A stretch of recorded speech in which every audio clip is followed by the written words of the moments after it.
সাকিব আল হাসান বাংলাদেশের ইতিহাসে সবচেয়ে বড় সুপারস্টার। সাকিব আল হাসানের ব্যাপারটা মনে করার কোনো কিছু নেই, এটা চিরন্তন। এখন যারা দলে আছে এদের মধ্যে কেউ সাকিব আর হইতে পারবে না বা সাকিবের কাছাকাছি যেতে পারবে না। তো সাকিব যদি হতে চায় কেউ, তার জীবনের প্রথম ম্যাচ থেকে সাকিব হওয়ার চেষ্টা করতে হবে। রিশাদ ভাই কে বড় সুপারস্টার, হামজা চৌধুরী না সাকিব আল হাসান? আমার কাছে মনে হয় যে এই প্রশ্ন যারা করেছে, এটা তো আর আপনার প্রশ্ন না, এটা এখন একটা ট্রেন্ডিং অবস্থায় আছে, বা এই তুলনা যারা করেছে এদের আসলে মানে ওই তুলনা করার আগে একটু ভাবা দরকার ছিল যে কার সাথে কার তুলনা করছে।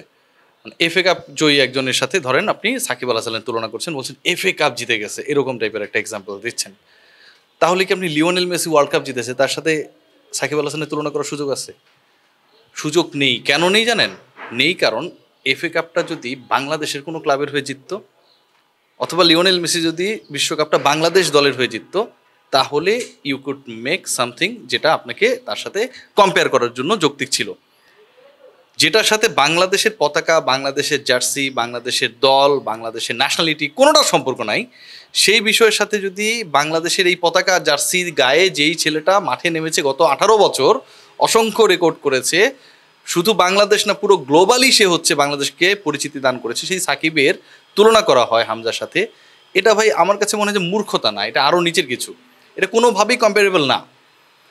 আপনাকে কম্পেয়ার করার আগে সবার আগে যেই প্যারামিটারটা ঠিক করতে হবে যে সাকিব আল হাসান এবং হামজা চৌধুরী দুজনই, যেহেতু আপনি বাংলাদেশের প্রেক্ষাপটে আলোচনা করতেছেন কে বড় সুপারস্টার, বাংলাদেশের হয়ে কী করেছে। সো একজন এখনও বাংলাদেশের হয়ে অ্যাপেয়ার্ডই হয়নি মাঠে, তার সাথে বাংলাদেশের হয়ে প্রায় 500 ইন্টারন্যাশনাল ম্যাচ খেলা একজন আপনি তুলনা করছেন। আমার কাছে মনে হয় যেই প্রশ্নটা যেই ব্যক্তিটা তুলেছেন উনি হামজা এবং সাকিবের থেকে বড় সুপারস্টার। আমি একটা প্রশ্ন করি, আসলে বাংলাদেশে তো অনেক ক্রীড়াবিদ এসেছে, অনেকেই অনেক জনপ্রিয় ছিল। আপনার কি মনে হয় যে সাকিব আল হাসানই বাংলাদেশের ইতিহাসে সবচাইতে জনপ্রিয় এবং সবচাইতে বড় ক্রীড়াবিদ? মানে এটা না আসলে মনে হওয়ার কিছু নেই, এটা অবভিয়াস। সূর্য যেমন ধরেন প্রতিদিন পশ্চিম দিকে অস্ত যায়, পূর্ব দিকে উঠে, হ্যাঁ পূর্ব দিকে উঠে পশ্চিম দিকে অস্ত যায়, উল্টা করে যদি বলি। চাঁদ যেমন হচ্ছে আপনার পূর্ণিমা আসে, অমাবস্যা আসে, মানে চিরন্তন, ঠিক আছে? সাগরে জোয়ার ভাটা থাকে, চিরন্তন। সাকিব আল হাসানের ব্যাপারটা মনে করার কোনো কিছু নেই, এটা চিরন্তন। সাকিব আল হাসান বাংলাদেশের ইতিহাসে এখন পর্যন্ত সবচেয়ে মেগাস্টার, সবচেয়ে বড় সুপারস্টার, তার উপরে কেউ কখনো আসেনি।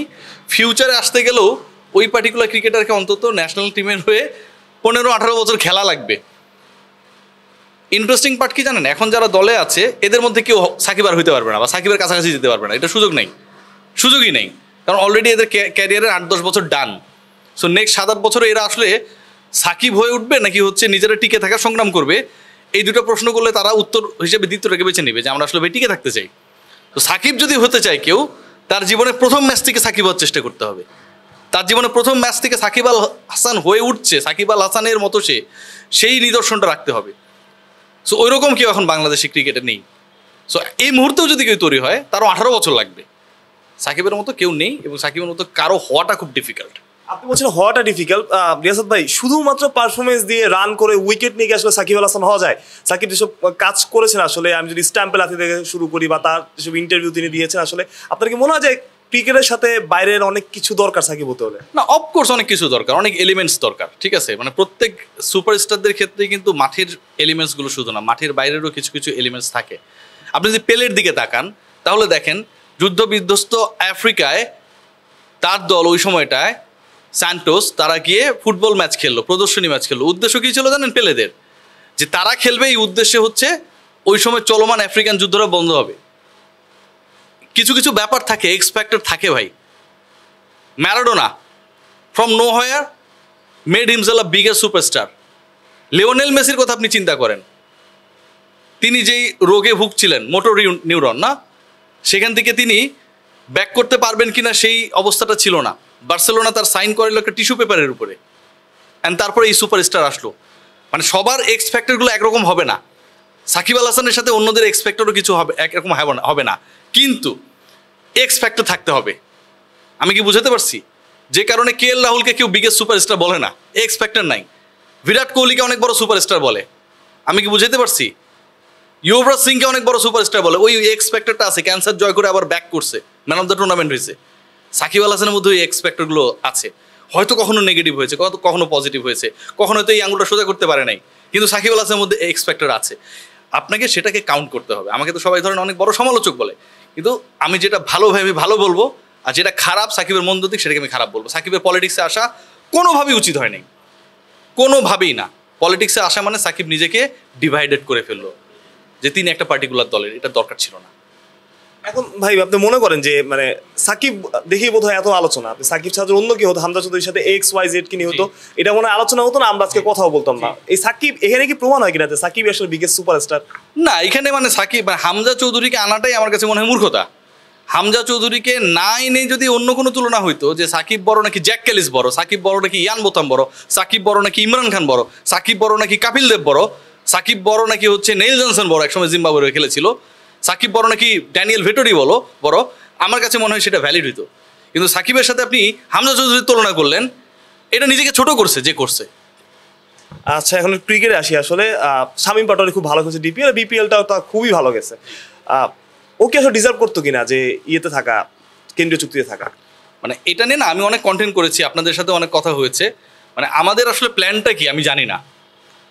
আমরা হচ্ছে বছর বছর ধরেন আমরা নতুন করে অ্যানাউন্স করি যে আমাদের ক্রিকেট বোর্ডের FDR এর টাকা এতটা বেড়েছে। আমাদের কিন্তু 900 কোটি থেকে 1300 কোটি হয়েছে, 400 কোটির মতো টাকা বেড়েছে, কিন্তু 4টা মাঠ আমরা পাই নাই। এখানে একটা হোস্টেল আছে, এখানটা ক্রিকেটাররা থাকে, দুপুরবেলা রান্না হয়, এখন ইফতার তৈরি করা হয়। কিন্তু আলটিমেটলি এক্সেলেন্স ডেভেলপমেন্টের জন্য বাংলাদেশ মিরপুর একাডেমি স্টেডিয়াম বা মাঠ বা এই হোস্টেলটা কোনো রোল প্লে করে? বেঙ্গালুরুতে আপনি যান, এই বেঙ্গালুরুর গল্প আমরা গত 20 বছর থেকে শুনছি, গত 5 বছর আরও বেশি শুনেছি রাহুল দ্রাবিড়ের কারণে। বাংলাদেশে এখানটা একটা রাহুল দ্রাবিড় আছে নাই। বিভিন্ন সময় বিভিন্ন দ্রাবিড়দেরকে হচ্ছে হায়ার করে নিয়ে আসি, যখন চেঞ্জ হয়, চুক্তি চেঞ্জ হয়ে যায়, আবার নতুন আরেকজন আসে, কোনো ধরনের মানে প্ল্যান নাই। একটা বাংলাদেশ টাইগার্স, একটা বাংলাদেশ এ টিম, একটা বাংলাদেশ ন্যাশনাল টিম, একটা এমার্জিং টিম, একটা হচ্ছে আপনার কি বলে এটাকে হাই পারফরমেন্স টিম, কতগুলা ভাগ, কিন্তু আপনি প্রপার ক্রিকেটার পাচ্ছেন না। সো আমার কাছে যেটা মনে হয় যে সবচেয়ে বড় দুর্বলতার জায়গা যেটা, যে আমরা ওই প্ল্যানটা করি না।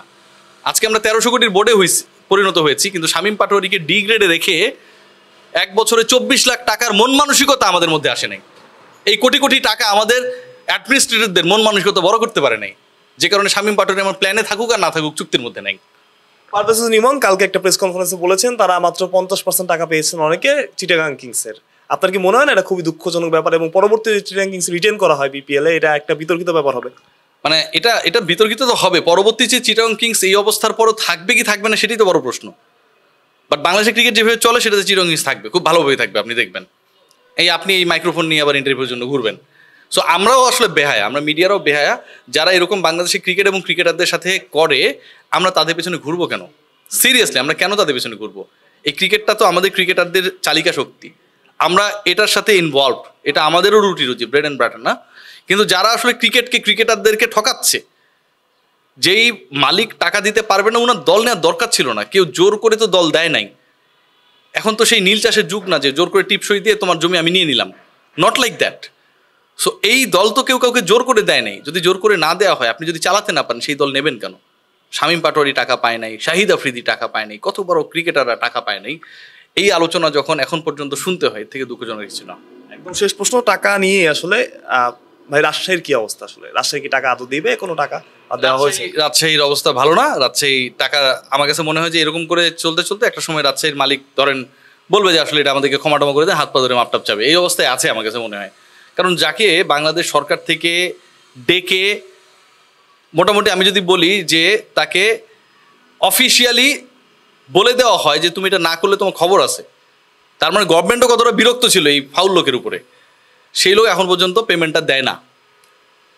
তিনি বিভিন্ন ধরনের সময় বাড়ান, এটা করেন ওটা করেন, কিন্তু পেমেন্টটা দেয় না, ডিএর টাকা দেয় না।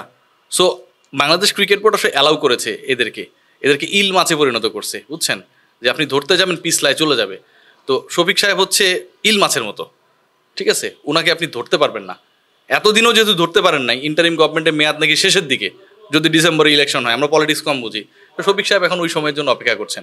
এরপরে বলবেন আমি তো আসলে টাকা দিয়েছি, এটা করছি ওটা করছি। উনি ভালো, উনি ফেরেশতা, বাকি যখন তারা ভোটে ছিল তারা সবাই খারাপ মানুষ।